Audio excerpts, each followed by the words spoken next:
விருதுநகர் மாவட்டம் கிருஷ்ணன் கோவிலில் கல்வி பணியில் கடந்த 34 ஆண்டுகளாக சிறப்பாக சேவையாற்றி வரும் VPMM கல்வி நிறுவனங்கள், கலை மற்றும் அறிவியல் கல்லூரி, பொறியியல் கல்லூரி, நர்சிங் கல்லூரி, கல்வியியல் கல்லூரி உள்ளிட்ட பல்வேறு கல்வி நிறுவனங்கள் ஒரே வளாகத்தில்.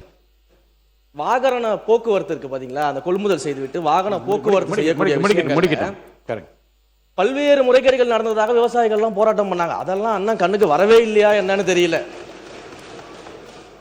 கரும்புக்கு ஒரு விலை நிர்ணயம் செய்துவிட்டு, கரும்புக்கு ஒரு விலை நிர்ணயம் அரசாங்கம் செஞ்சா அந்த விலைக்கு கீழே இன்னொரு விலையை அதிகாரிகள் நிர்ணயம் செய்து கருது கொள்முதல் செய்ததாகலாம் அன்னைக்கு விவசாயிகள் போராடினாங்க, பிரச்சனை பண்ணாங்க. அதையும் அண்ணன் மறந்துட்டாரு போல.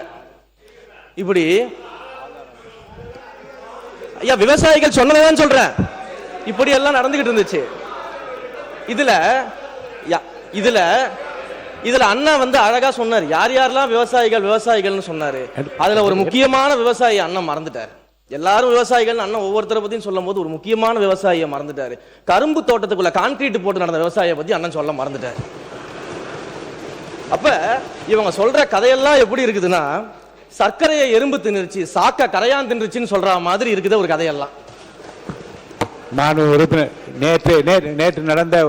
நேற்று நடந்த ஒரு முக்கிய விவாதத்தினுடைய குறிப்புகளெல்லாம் நான் ஆய்வு செய்தேன். அதில் நீக்கப்பட வேண்டிய பகுதிகள், நீங்கள் எது குறித்து நீக்கப்பட வேண்டும் என்று கோரினீர்களோ அதெல்லாம் நீக்கப்பட்டிருக்கிறது என்பதை நான் தெரிவித்துக் கொள்வேன். இன்றும் இப்போது மாண்புமிகு அறநிலையத்துறை அமைச்சர் பேசிய பேச்சுகளில் அவை குறிப்பிலிருந்து நீக்கப்பட வேண்டிய பகுதியில் இருந்தால் மட்டுமே அதை பார்த்து ஆய்வு செய்து நீக்குவேன்.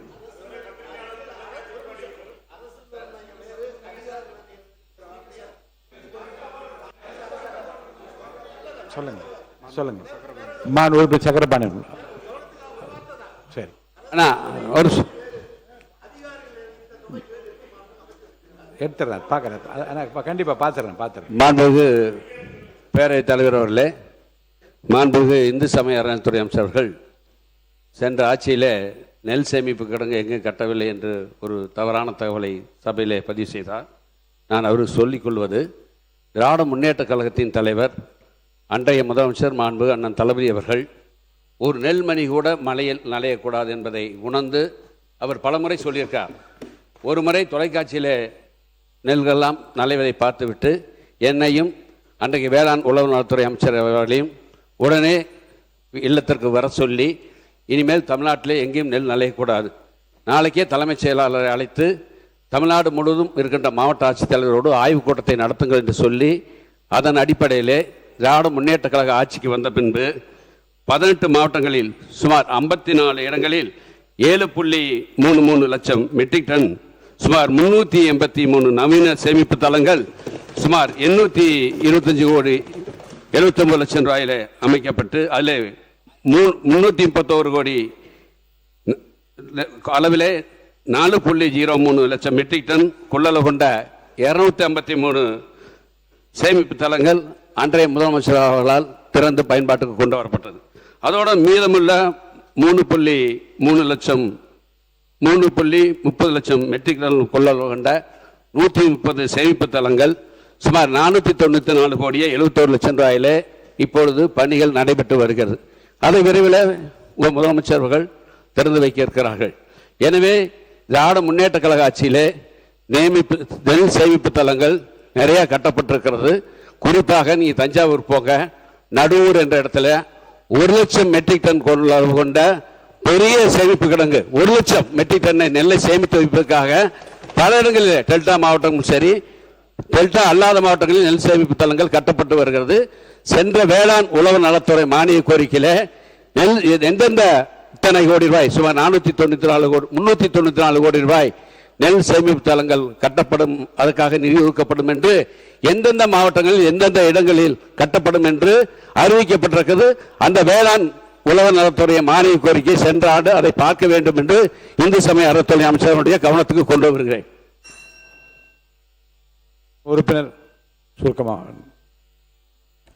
மாண்புமிகு பேரவைத் தலைவர்களே, இப்போதான் தெரியுது உங்களுடைய எப்படி பிரச்சாரம் எப்படி பண்ணுறீங்கன்னு. இப்படியே மாண்புமிகு சாமி அமைச்சர், இந்து சமய அமைச்சர் சாமி அவர்கள் அப்படி கேட்டா விடுறாங்க. அது உண்மையே பொய்யான்னு தெரியல.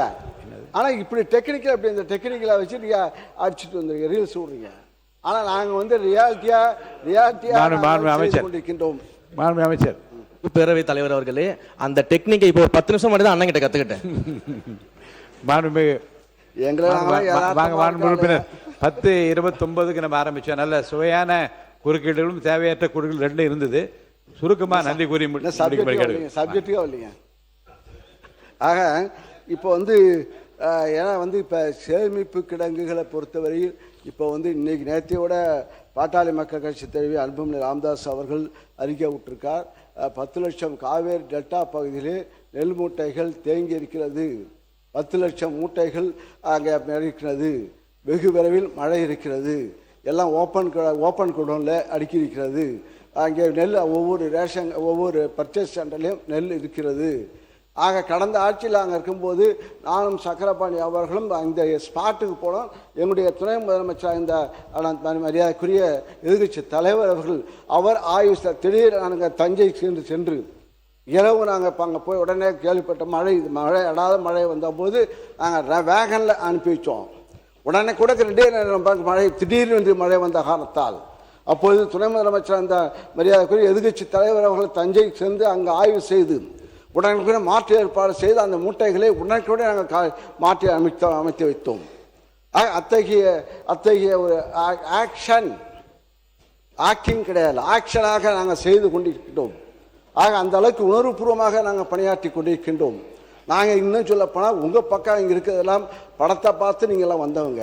நாங்களாம் வந்து கொள்கையுடைய முரசொலி படித்து திறந்துள்ள செய்தியை படித்து பொதுக்கூட்டத்தில் பேசி இந்த பக்கம் உள்ளவங்க அண்ணா திமுக இருந்தாலும் சரி திமுக இருந்தாலும் சரி பேசி நாங்கள் வந்தவர்கள்.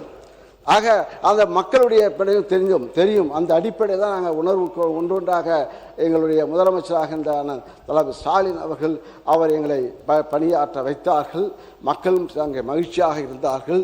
விவசாயிகள் போராட்டம் இல்லாமலே வாழ்ந்தார்கள்.